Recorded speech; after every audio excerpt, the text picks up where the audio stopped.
ధ్యానయోగం ధారణా మార్గం. సాధనలో రెండవది స్వాధిష్టాన చక్రం.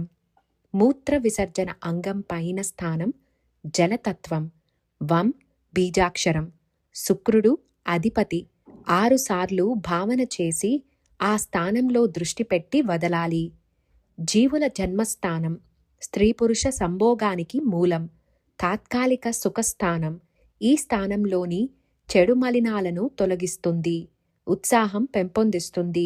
మల విసర్జనలో ఘన పదార్థమే తొలగుతుంది. ద్రవ పదార్థమంతా మూత్ర విసర్జన ద్వారా తొలగిపోతుంది. శరీరంలో ఏ మలినం నిల్వ ఉన్నా అనారోగ్యమే.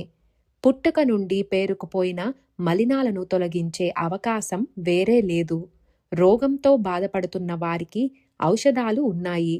రోగం రాకుండా చేయగలిగే శక్తి ఔషధాలకు లేదు.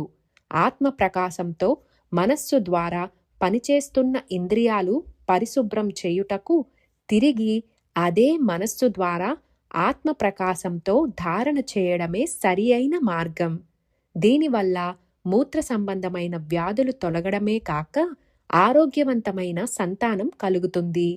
నీరసం తగ్గుతుంది. ఎల్లప్పుడూ ఉత్సాహం ఉంటుంది. ధైర్యం లభిస్తుంది. భయం తొలగుతుంది.